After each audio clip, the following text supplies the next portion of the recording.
How's everybody doing out there? Welcome, everyone. I am Jabby Kuwait, joined by STEPH, SABRAW. Hello. What up, brah? What up? We're looking at another pitch meeting, Guardians of the Galaxy Volume Deuce. So thanks so much for joining us. Make sure to hit that subscribe button, bell icon, all notifications. Pretty please vote this up. Let YouTube know you're enjoying what you're watching, if you are. And follow STEPH, SABRAW. Links in the description below. STEPH, SABRAW OnlyFans. Yeah, no, never gonna happen. I want to see the toe photos. Stop asking. That, name the right price. No, I'm just kidding.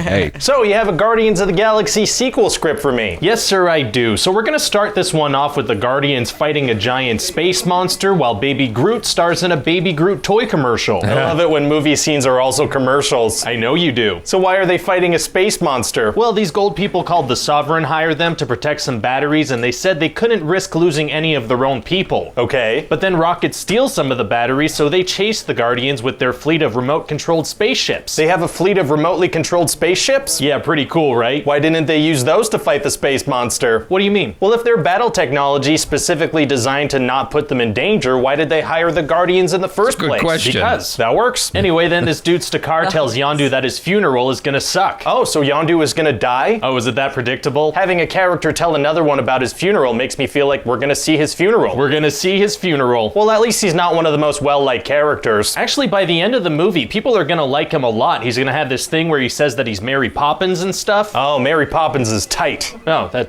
sounded kind of weird. Yeah, as soon as I said that, it sounded weird. Ugh. So we're actually gonna kill off a well-liked character. That's kind of a first for us. Yeah, and it's really gonna come as a surprise because all the main characters in this movie are pretty much invincible. Oh, they are? Yeah, they're gonna survive so many things that nothing's gonna feel like a threat anymore. What kind of stuff are we talking here? Oh, just stuff like crashing their ships, smashing head first into rocks, getting crazy beams of whatever go through them, violently hitting trees, getting struck by monster tentacles, being swallowed, traveling through space at dangerous speeds, being literally next to an explosion, getting their ships shot thousands of times. That's a lot of stuff. Hey, Guardians of the Galaxy Volume 2 really takes it to a whole other level. It was really exemplified in that moment when they're traveling through space and their face is like warbling and stuff. You know, there's a scene where Rocket is like messing up all these people, and so he had some kind of a control mechanism to make these people like fly up in the air and bounce them in the ground. Oh yeah, it's gonna feel like a cartoon. People like cartoons. Anyway, in this movie, we're gonna have Peter meet his dad, and he's a celestial being named Exposition. His name is Exposition? Oh, sorry, it's Ego. I got confused because 90% of his lines are exposition. Wow. Yeah, so he brings them to his planet, which he is, and then he shows them a PowerPoint presentation explaining that he banged Peter's mom. That's kind of weird. Super weird. And so most of the Guardians are gonna hang out on Ego for a good chunk of the movie. What are they gonna do there? Not much. Huh. But there is this character, Mantis, who's like Ego's servant, and she's like, I have to tell you guys something about Ego, and it's really bad. Oh, that's exciting. Yeah, but then she's not gonna tell them for like 30 minutes of screen time. Wow, really stretching this out, aren't you? I am. So what else happens in the movie? Well, I also split up the Guardians so I could stretch it out even more. Smart. So Rocket and Groot and Yondu are being held prisoners by the Ravagers, and then Yondu is gonna murder them all with his arrow. The people that were his allies like 2 days prior? Right. Oh, that's so dark. No, there's gonna be cool music playing and it's gonna be slow-mo. Oh, that's so cool. Yeah, it's gonna be a really fun time. Amazing. They imprisoned him though, didn't they? Yeah. It's been a minute since I watched it, but I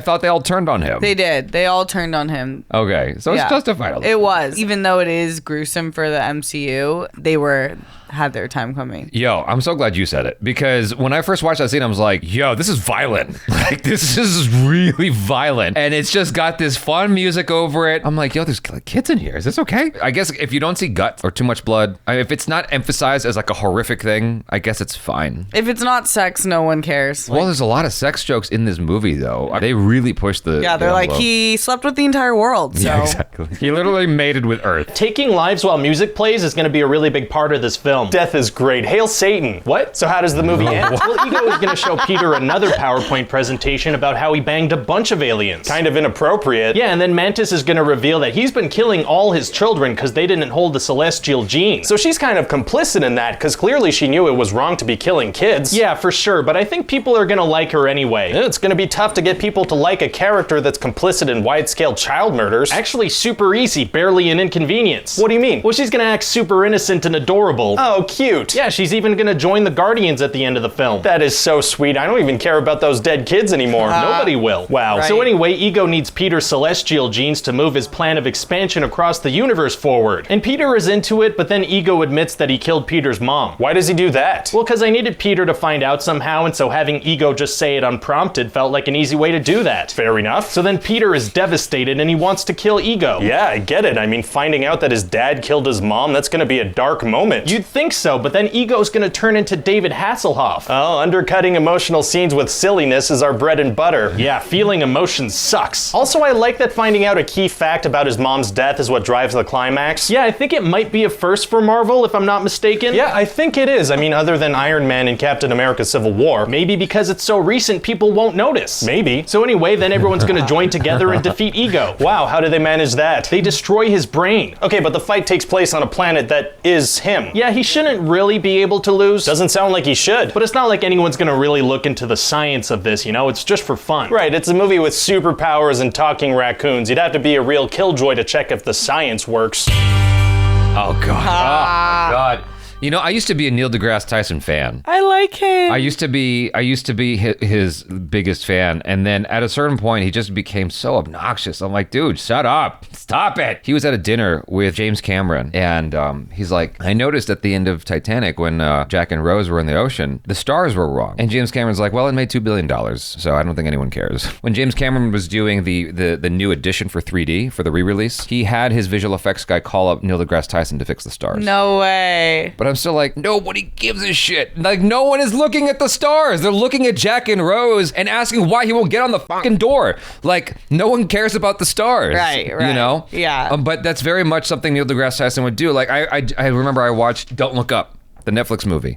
Fantastic. If you don't like it, I don't know what's wrong with you. But I thought it was great. And Neil deGrasse Tyson put out a YouTube short or Instagram reel or a TikTok or whatever, one of those three things. Mm-hmm. And he's like, I watched Don't Look Up. That is not a movie. That is nonfiction. It is a documentary. Jobby. Just shut up. Let Neil be Neil. There's a Joe Rogan clip, because Joe Rogan likes Neil deGrasse Tyson a lot. But there's this one instance, he just kept cutting Joe Rogan off again and again and again. It's like, dude, let them, it's his show. Let him talk. I feel like I got to show this to you. Okay, yeah. I watched his masterclass. I want to hear this. Okay, I learned about confirmation bias and how that we as humans are like, the moment we hear one thing that confirms what we believe, we're like, see, I told you.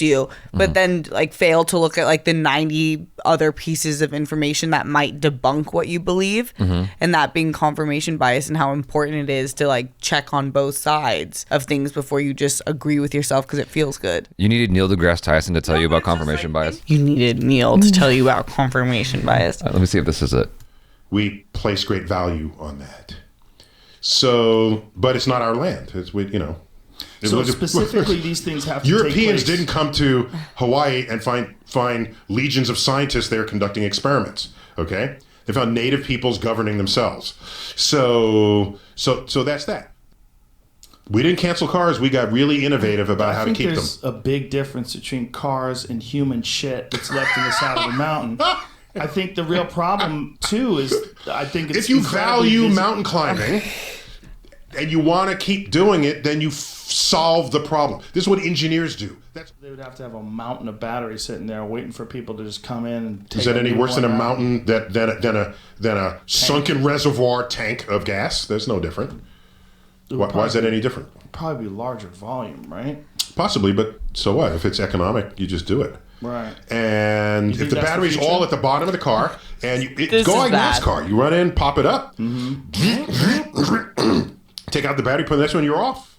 Dude, you're old enough to remember when I got to look up this word in a dictionary, and you get through 6 other words. Oh, I never knew that word. Let me read that. You learn other words en route to the word you're targeting. I understand. Okay, so that is how I. How I think about my interaction with this world. I like the randomness. The randomness of it enriches my life.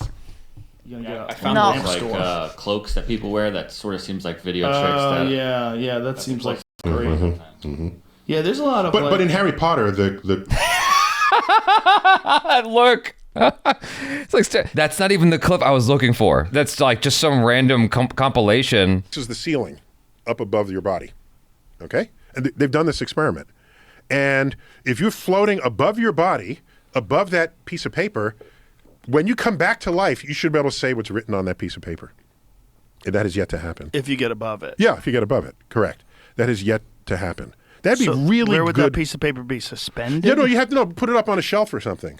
Yeah, you'd be able to put it in a way that it would be clearly. But then the person would have to die knowing that piece of paper was there and then be brought back? Possibly. Yeah, I mean, so you'd have to tell them, hey, I know you're going to die. You're going to die. If you come back, Yeah. I have a piece of paper up here. That Go seems read like from it. a pretty ridiculous experiment to try to if achieve. you care. Wait. Pause. From ridiculous So experiments. like, hey, I know this guy's about to die, but instead of concentrating on bringing him back to life, let's write down on a piece of paper and leave. I don't know where the clip is that I had seen before. That's funny. He keeps bringing him back, though. He's definitely an interesting guest. Didn't come to Hawaii and find legions of scientists there conducting experiments. That's a weird way of looking at it. It's the art of browsing. Yeah, there's a lot of. But in Harry Potter, the This is a weird video. We made a weird detour. When I first saw Guardians of the Galaxy Volume 2, I didn't love the movie. I thought it was okay at best. But then I decided, you know what, let me watch it again. And I actually came away liking it more. Surprisingly, I didn't like Captain America Winter Soldier when I first saw it. And then I watched it again years later. I was like, what was I smoking? Because this is actually a really good movie. I don't know why I didn't like it initially. Guardians of the Galaxy Volume 2 was one of those films where it improved with the second watch. Captain Marvel did not improve. I watched that twice and it was worse the second time. Doctor Strange Multiverse of Madness, worse the second time. I like James Gunn's style, so whatever he does. Peacemaker. Yeah, right. Loved it. Okay. Suicide Squad, loved it. Let's be clear. Yeah, you're right. The Suicide Squad, loved. One of my favorite movies of the year it came out. Huge chasm of a difference between Suicide Squad and Huge. The Suicide Squad. And that chasm is the. Thanks so much for hanging out. Hopefully you enjoyed this with us. I'm Jabby Coy. This is STEPH SABRAW. Peace out.